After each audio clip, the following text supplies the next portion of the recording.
Danny and Scott asked Jay what walk-on music he would like, and they sent this back, and I hadn't heard it before, and I pressed play. I'm like, wow, feels like a sporting event's about to start. So as I wrote back on email, I think it's a worthy successor to Round Ball Rock. Well, thank you. That's high praise. We'll be talking about the NBA in a few minutes because there's a kind of an important week coming up for you next week. But I want to start with the bigger picture thing, and I want to provide some context, especially for the students. Everybody who's been in my class knows I love context. Let's go back to 2017. That was the year Amazon first did NFL streaming, shared with Fox. But it was kind of the beginning of the streaming wars.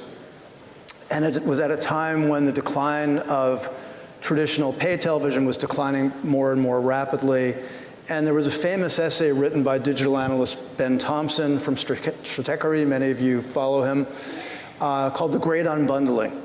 And he saw what was coming, and he talked about this fragmentation that was happening with the distribution of sports media and some of the effects that would have, some of the unintended consequences. And so the Great Unbundling continued apace for the next few years. We get into the 2020s, and what did we as fans all realize as of the last few years? Oh my God, this is getting really hard to watch sports sometimes. Issues around discovery, access, multiple subscriptions, you've heard the phrase subscription fatigue, et cetera. And we're at a point now where there's talk of the great rebundling. That's a new phrase that's being used around the industry because you're seeing some of these things come together in ways that will hopefully be more beneficial to us as fans and I think to the industry overall. And the company leading the charge with this great rebundling right now is Amazon Prime Video. So Jay, let's start with that. Give us your take on that, how you are approaching it, and how's it going so far? Yeah, for us, we saw the fragmentation that was happening and the experience being harder for customers. And so what we've done is we've opened up Prime Video essentially as a platform in the same way Amazon.com and retail, by the way, has other merchants who can sell their products on Amazon and add selection for customers. No one's going to control all media rights or all television or all sports rights. It's impossible. And so what we've done is we have a program that we call subscriptions, used to be called channels, where other direct-to-consumer offerings can come on to Prime Video and customers can discover it and subscribe with one click and then watch all within the Prime Video app. So for example, Paramount Plus is available, HBO Max, Fox One, Fox's new streaming service just came on, Peacock just came on.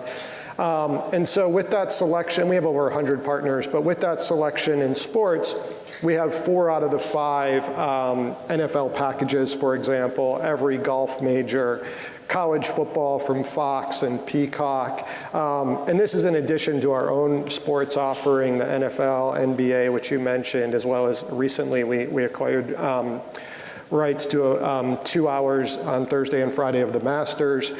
So, and it's working.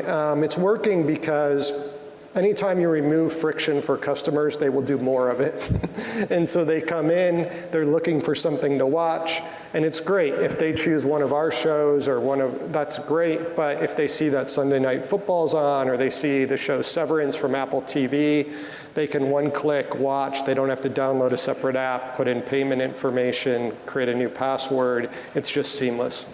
And it's a revenue share model, I assume, in most cases? Yeah, and that's like, whenever you get a model that works for all partners, it can be very valuable. So it works for customers, as I just explained, because of the selection and the lack of friction, but then it importantly works for partners because we're able to help them grow their subscriber base, and in streaming you really need scale. And so these are subscribers that aren't coming directly to their app, they're just discovering their content within Prime Video, and so the customer acquisition costs are very low for them. And that's why you've seen us continuing to grow partners, because it's working for them. Yeah. So one of the aspects of that I wanted to ask about was something that is happening through the NBA and their League Pass product and FanDuel Sports Network with their regional a streaming product for NHL, MLB, and NBA. And that is the idea of TVOD, transactional video on demand. So NBA was the first league to introduce the opportunity to buy one game digitally. This is going back 8 years, maybe 9 years, I think $5.99. They still do that. If you look at the in-app purchases page, for example, on the NBA app site, you'll see in-app purchases all different kinds, including single game. And FanDuel started recently offering that. Curious if you think that TVOD has any legs beyond those two examples in other sports, because we've become accustomed as fans and users and entertainment consumers to rent or buy a movie, $5, $20. So the behavior is already there. Will it apply to sports? You know, we've looked at that. I think, I don't think it ever becomes the dominant model. And the reason is sports rights are incredibly expensive, and you can build a lot more value by packaging in a subscription, because now you have a customer who's coming more often, they're seeing it, you can introduce them to other things, whereas a one-off purchase, it doesn't really have all of those other aspects. And then the other thing is, you know, I'll say this, ultimately customers will decide. Right. And that's why offering more selection in terms, in this case, of offering models, whether that's an annual plan or a monthly plan or an a la carte game. In fact, I was in Europe for many years. Sky's done this for a long time. You can subscribe to their football package, which is soccer, of course, or you can just subscribe for that weekend of games. So there'll always be that, and that's great choice for customers. I just think the dominant model will probably be subscription, because actually customers get the most value that way if you really do the pricing, if you're going to watch any amount of sports. And then it also creates a bigger upside for the company offering it as well. And does the rev share payment to Prime Video essentially get canceled out to some degree by the perhaps reduction of customer acquisition marketing they need to do? Like, in other words, Amazon is such a powerhouse of a marketing company.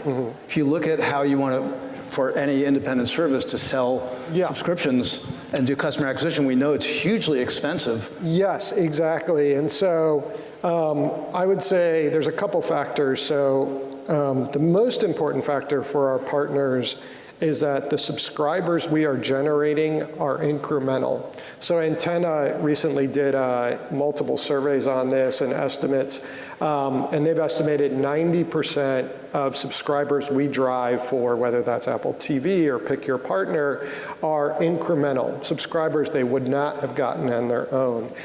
So that's the first basis. But then the second is the customer acquisition costs are very low, to your point, where the rev share, it's a no-brainer. Yep. Like, it's very accretive. Right, okay.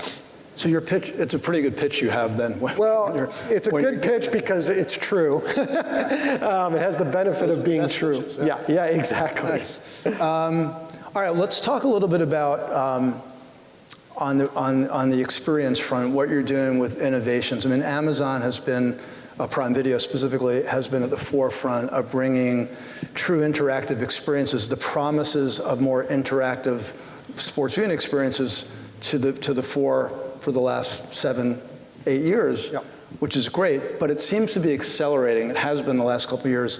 But let's take the example of the NBA, because you guys just put out a press release, I believe about 2.5 weeks ago, all about the things you're going to be bringing to NBA on Prime, including opportunities for us to use odds views where you're incorporating FanDuel stuff, shop to buy, what was it? Integrated shop purchasing. Shop the game it was called. Anyway, really interesting stuff. And then the things you're doing with Prime Vision, I want to dig into in a second. But talk about how you approach that and what you're thinking about as you're now 8 days away from your first NBA game. Now you're making me nervous. I'll step back and first of all, how we approach. So innovation at Amazon, we have a saying, we say it's always day one, which is the belief that there's way more innovation. It's so early, way more innovation ahead of us than behind us. And if you look at what's happening with AI right now, it's like day zero, and it's moving so fast. And so even what we thought was possible a year ago has been totally changed, which is incredibly exciting. And then in sports, I think we're just unique because of the assets we have at Amazon. So we have data scientists and AI specialists as good as any company in the world. And so we've built our whole team, a whole team focused on sports. So we have a team in Israel, actually, of data scientists and specialists in LLMs. And they work, the magic is they work hand in hand with our production team who knows storytelling. You know, it'd be one thing, just the easy thing to do is just to throw graphics or stats on the screen. That's not super helpful. And so the storytelling aspect, how do you add to the fan experience? How do you educate? And can you do it concisely? Because games are packed already, and the last thing you want to do is get in the way of the game. That is the event. But the third leg of the stool is our analysts. So let's say Thursday Night Football, Ryan Fitzpatrick, Andrew Whitworth. So what's amazing is they know the game, and so we run these models on 50,000 plays. Let's say on Thursday Night Football, we invented something called defensive alerts, which will identify potential blitzers. So if you're the quarterback, it's kind of, you gotta recognize the threats. It will identify those. And it's getting scary good, but the early models, they would show the output to Andrew Whitworth and Ryan Fitzpatrick, and they would find flaws. And every once in a while, they thought something was wrong, but the model was right, actually, so they even missed it. So that working group of, I would say, 3 groups who have very different experience, come from very different angles, but the magic in seeing them work together to come up with something that actually adds value to fans and is in real time. You know, that the AI is running real time on the game. People thought we were slowing down the feed of Thursday Night Football, and we weren't. So then for the NBA, we've taken that same approach. You've mentioned some of the things. It'll be our first betting feed we're doing where you can see the live odds. If you connect your FanDuel account, you'll also see the bets you've made and how the odds are changing. But no transactional betting? No, we're not going to take bets directly. We're not a book, and you can't do that directly with us. There's a lot of state regulation rules that are complicated. And then, of course, shop the game is natural for us. Whether you want that jersey or that shoe, you should be able to make that transaction immediately. And it's also why advertisers really like what we're doing on Prime Video, because for the first time, we can connect a live game, large audience, directly all the way to purchase on Amazon, because we know who's watching, we have their credit card on file. And so for customers, they can make that purchase or add it to their cart right from the TV. They don't have to go to another device. And again, every time you remove friction, you'll get more of it, more activity. And so advertisers are also incredibly excited. And then the stuff we haven't launched on NBA is going to be even more exciting. So I can only really tease it, but there's a lot of things you can do with AI that I would say is in the lab right now on analyzing whether that's pick and rolls and how teams are playing it, whether it's analyzing what a good shot is versus a bad shot, regardless of what it went in. So there's a lot of things we're working on that are in the lab, and we'll see where we get to, but you should expect those to roll out sometime this season. I'm curious, how big is the innovation team of engineers thinking of these ideas? I'm picturing a big laboratory with everybody challenging each other with cool new ideas, and then you guys vetting them. You know what's funny is, I would say it's not a massive number of people. I think we have, in the pure team in Israel, maybe we have 30, 40 people. And then our product and production people. So it probably adds up to 100. But what's really funny is my experience at Amazon is you can get a lot done with not a lot of people. And in fact, when you have too many people, I know it sounds weird, it does slow things down. And it's kind of what happens when companies get big and large. There's just more people, there's more meetings. And so, I've been at Amazon 23 years, so I knew it when it was really small, and I always want my teams to be super scrappy and act like a startup. When Amazon is at its best, we act like the world's biggest startup. Because when you're a startup, you act with urgency, you're an owner, you move with speed because you have to. If startups don't adapt or move with speed, they're not around very long. And in the sports space, we always viewed ourselves as a startup. You know, there's great companies that have been doing it for a long time.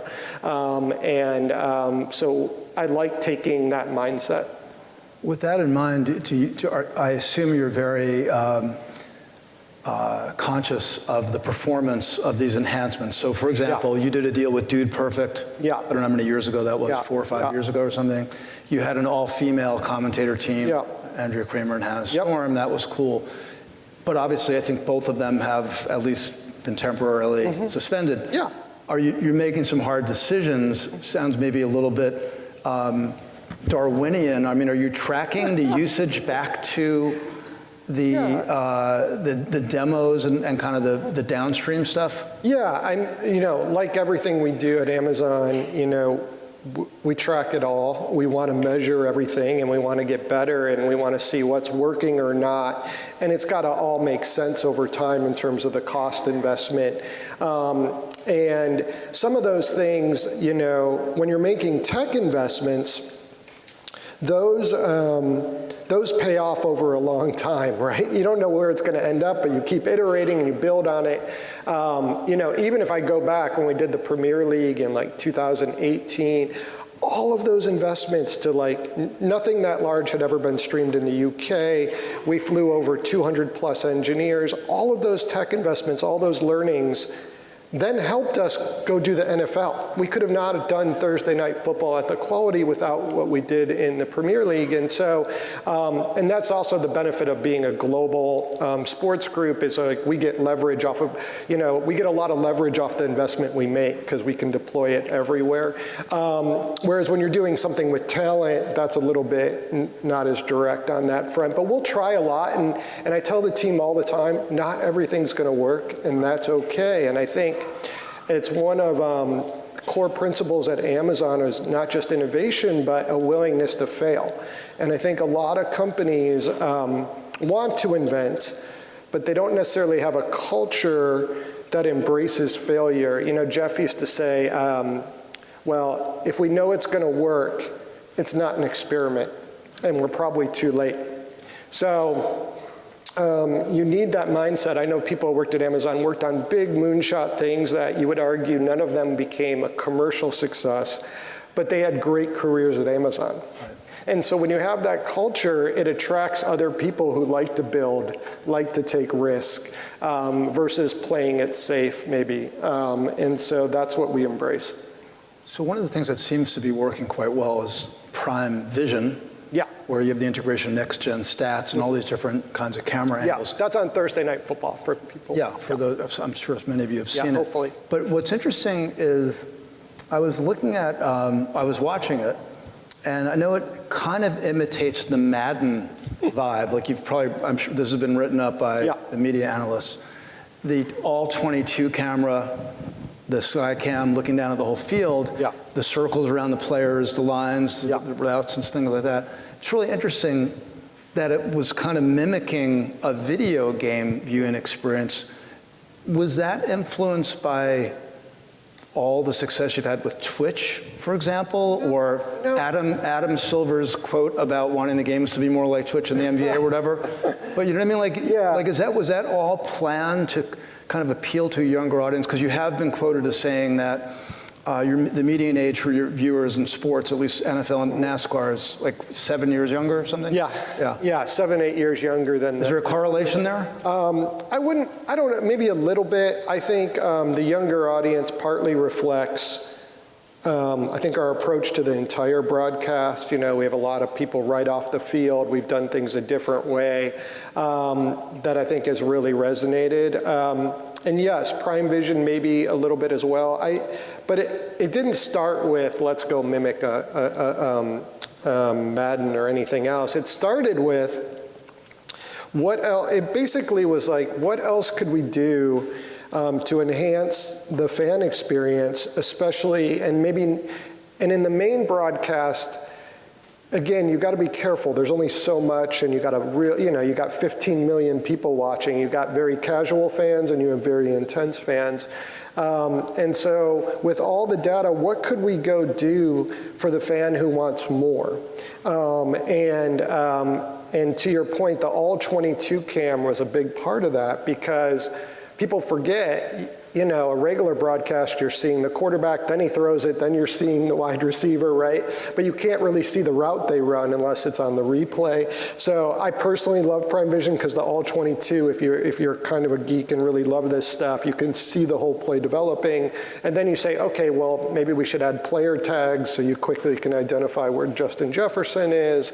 And it's also a sandbox for us, by the way, because we experiment there and then we say, okay, what are the things that are really resonating that we could think about moving them into the main feed? So defensive alerts started there. We now can map, highlight man or zone coverage even when they're trying to disguise it, and we now have that in the main feed. So we'll continue to use Prime Vision as like a souped up offering that for people who really love that view, but it will also serve as sort of a sandbox for us to experiment before we take things into. And everything's measurable, so you can. It's measurable, and it's tweak and it's really growth hack it till it's working. It's great. It also will give you next gen stats, as you said. So like information on whether.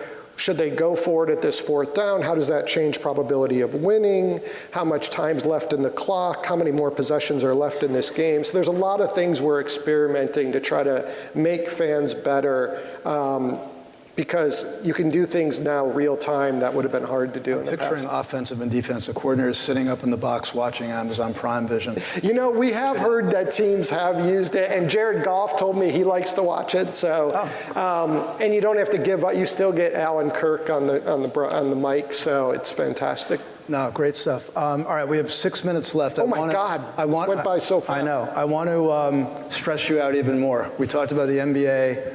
In 8 days on the 24th is your first night.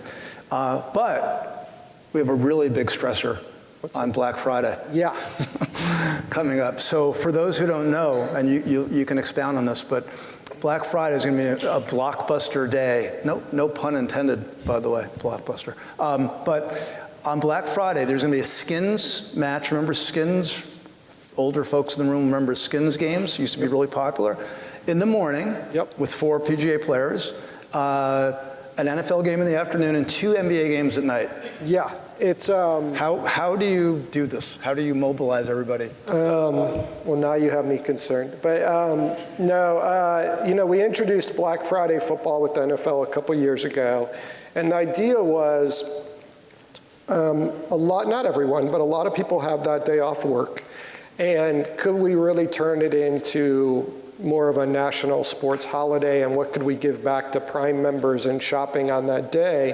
And that was the start of it. And then now with the NBA and then the skins game, we said, why don't we expand this to be a full day? And so we'll have 12 hours of live sports programming. And yes, my production team is very busy.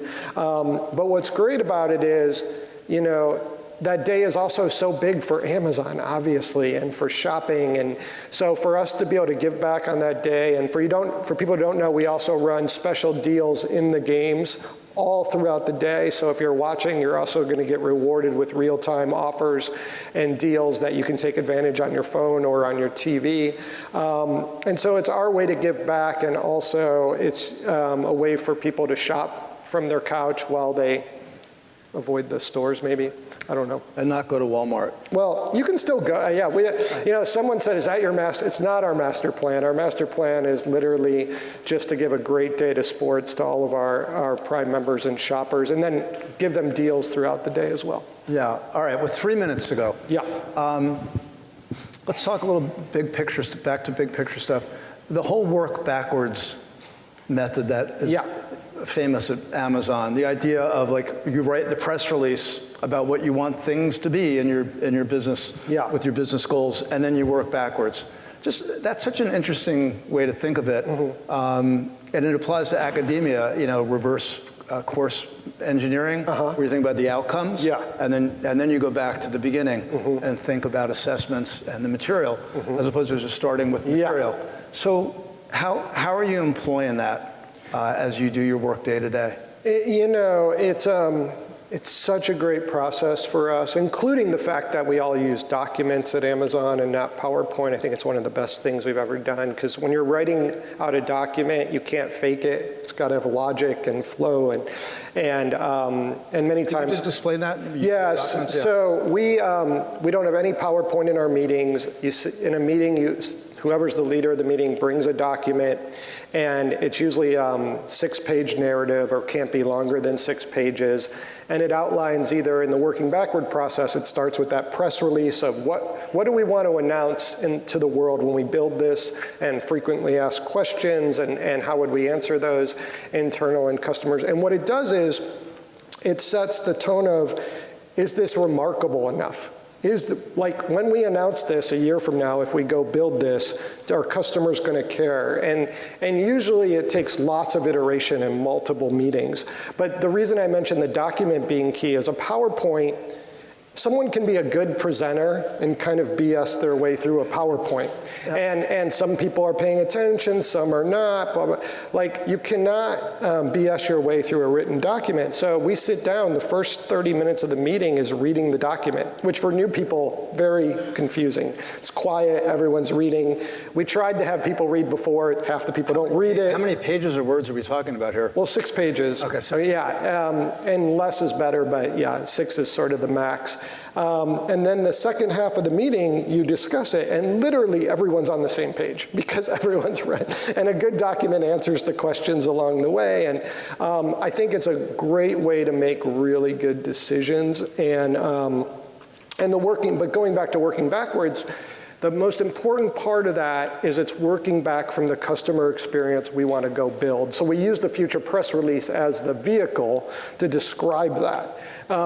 Because when you start to write a press release, it is kind of like, well, okay, what are customers how are they going to react? Is this remarkable enough? Again, it's not about, there's a lot of things I would like to do personally.